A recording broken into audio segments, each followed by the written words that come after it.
E aí, pessoal, tudo bem? Eu queria fazer uma breve apresentação do que é permacultura. Para quem já conhece um pouco sobre esse assunto, pode parecer que estou chovendo no molhado, que eu não vou falar nenhuma grande novidade. Mas para quem não conhece, vai ser um primeiro momento de aproximação entre permacultura e agrofloresta. Nós vamos começar a falar um pouquinho dessa dobradinha permacultura-agrofloresta, ok? Quem já conhece um pouco vai poder também rever algumas coisas que pode ser bastante interessante, de uma forma bem sucinta, bem direta, bem prática, para a gente compreender então o que é permacultura. Bom, a permacultura, a palavra já diz, significa cultura permanente. Ela foi criada por dois australianos, o Bill Mollison e o David Hoagland. E basicamente a ideia era criar uma forma de agricultura que fosse permanente. O que significa isso? Uma agricultura que pudesse ser praticada ano após ano e que ela não retirasse elementos excessivos do solo, em que ela pudesse ser sustentável no sentido de que ela vai se prolongando no tempo de uma maneira permanente, que ela nunca vai decompor o solo, ela vai degradar o solo, ela vai estar sempre, ao contrário, melhorando esse solo. Aí a gente já vê alguma aproximação entre agrofloresta e permacultura. Com o tempo, então, a ideia de permacultura ela foi avançando para um sistema um pouco mais complexo e um pouco mais completo. Então a ideia passou a ser, como é que eu crio uma propriedade, como é que eu crio uma fazenda, um sítio, um assentamento humano no qual a existência das pessoas lá seja garantida permanentemente. Ou seja, um assentamento humano que não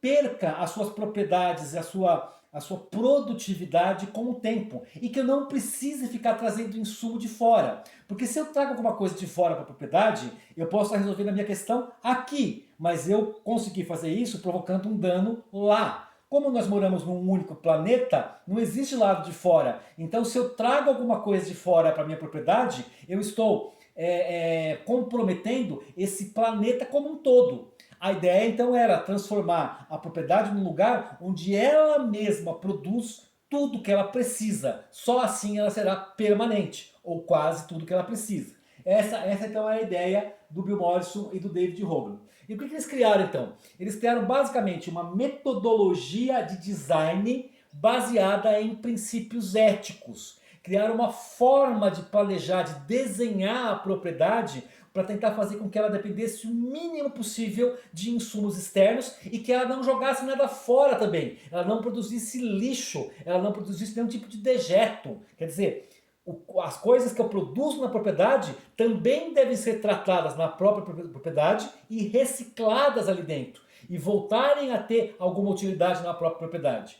Com o tempo, essa metodologia ela foi também ficando tão aprofundada e tão complexa, e tão complexa maneira de dizer, mas ela foi tão verticalmente a fundo na questão dessa sustentabilidade, que ela pode ser chamada hoje até de uma filosofia. As pessoas dizem assim, eu pratico a permacultura, como se fosse uma forma de filosofia mesmo. Eu também gosto de pensar a permacultura como uma espécie de uma subcultura. Existem grupos de permacultores que formam redes de permacultores e que têm quase que um jeito próprio de viver a vida, tem uma linguagem em comum, tem um jeito de estar no mundo que é muito parecido. Por isso, para mim, a permacultura também é uma subcultura, vamos dizer assim.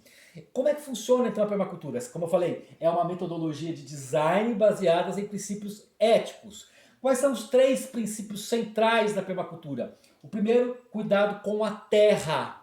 Cuidado com a terra não é cuidado com a sua terra, não é cuidado com a sua fazenda, com a sua cerquinha para dentro. Cuidado com a terra, cuidado com o planeta. Essa percepção de que meu sítio, minha casa, meu quintal, não estão em Marte. Eles estão aqui no planeta Terra. E eu preciso então cuidar, se eu quero que ele sustente para o resto da vida, que ele seja permanente, o planeta tem que ser permanente, porque senão perde o sentido. Então é cuidado com o planeta Terra, é cuidado com a totalidade das relações desse planeta.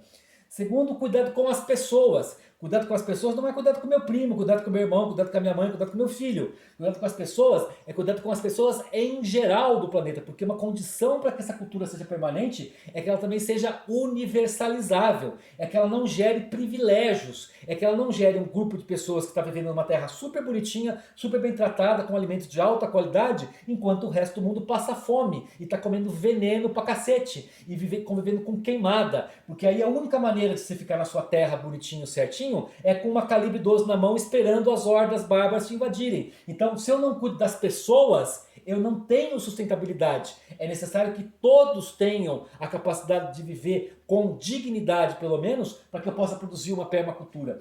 E junto com isso tudo, o terceiro princípio, que é um princípio meio controverso, as pessoas vão identificá-lo, vão falar sobre troca justa, o princípio da limitação voluntária. Eu gosto de chamar de princípio da abastança. O que diz mais ou menos esse princípio? Que em algum momento nós temos que dizer isso é o suficiente, nós temos que limitar o nosso consumo e a nossa produção. Limitar o consumo e limitar a produção é parte do princípio de abastança. Eu não posso produzir indefinidamente, infinitamente, a maior quantidade possível de coisas. Eu tenho que ter produção e consumo dentro de um limite daquilo que é necessário, entre aspas, daquilo que é suficiente para que todos possam ter uma vida de dignidade sem destruir o planeta Terra, ok? Então os três princípios eles se relacionam um com o outro, formando a ética da permacultura. Essa estratégia de design, ela também vai dizer que as pessoas vão se relacionar umas com as outras dentro de um território para produzir, a partir do princípio da abundância, aquilo que elas precisam, ok? Como é que funciona, grosso modo, o princípio, a metodologia de design da permacultura? Ela vai trabalhar com a distribuição de elementos dentro de um território para produzir relações. Vou tentar explicar. A agrofloresta, por exemplo, é um elemento. Então eu vou ter que pensar assim, que outro elemento conversa com a minha agrofloresta? Bom, água. Então eu tenho a minha produção de água, ela está relacionada, tem uma relação com a agrofloresta.